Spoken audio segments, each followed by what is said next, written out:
In the summer of 1941, the world watched in shock as the German war machine, seemingly unstoppable, turned its sights eastward. Adolf Hitler launched Operation Barbarossa, a colossal invasion of the Soviet Union, shattering a non-aggression pact signed just 2 years earlier. It was a move that defied conventional military wisdom. Why would Hitler open a second front while still fighting Britain in the West?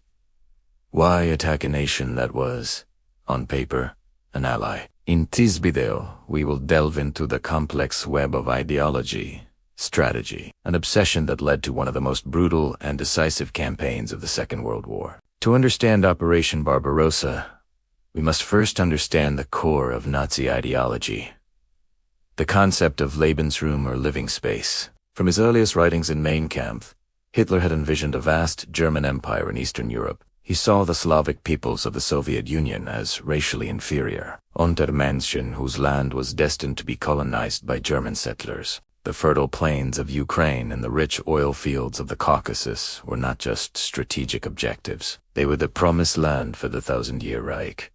The non-aggression pact with Stalin was never a genuine alliance in Hitler's eyes. It was a temporary, cynical maneuver to buy time, allowing him to conquer Poland and then focus on France and Britain without the threat of a two-front war. Beyond the quest for Lebensraum, Hitler harbored a deep-seated hatred for communism. He viewed the Soviet Union as the heart of what he called Judeo-Bolshevism, an ideological enemy that had to be eradicated. For him, the war against the Soviets was not just a conflict between nations.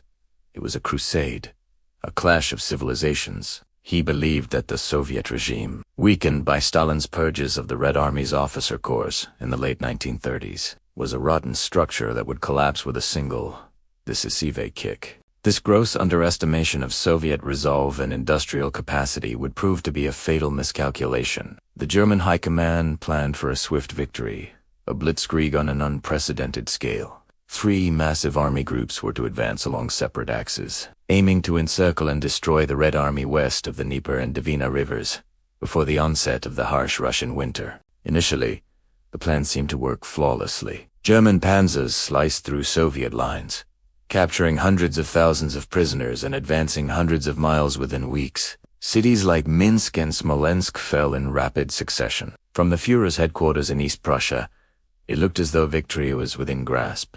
But the Soviet Union was not Poland or France. Its sheer size was a weapon in itself. As the German armies pushed deeper into Soviet territory, their supply lines became dangerously overstretched. The autumn rains turned the unpaved roads into impassable rivers of mud, a period known as the Rasputitsa, bogging down tanks and trucks. Then came the winter.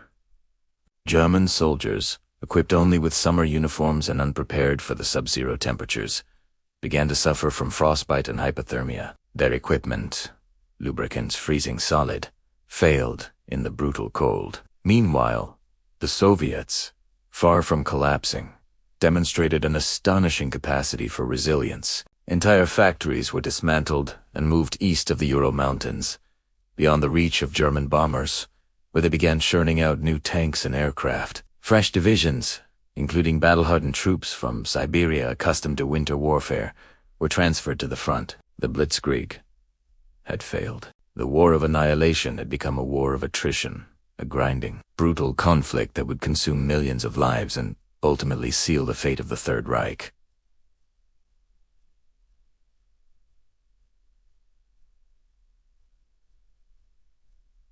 Operation Barbarossa, born from ideological fanaticism and strategic arrogance, was not the beginning of the end for the Soviet Union. It was the beginning of the end for Nazi Germany. Thank you for joining us on this deep dive into history. If you found this video informative, please give it a thumbs up and consider subscribing to our channel for more content like this. We'll see you in the next one.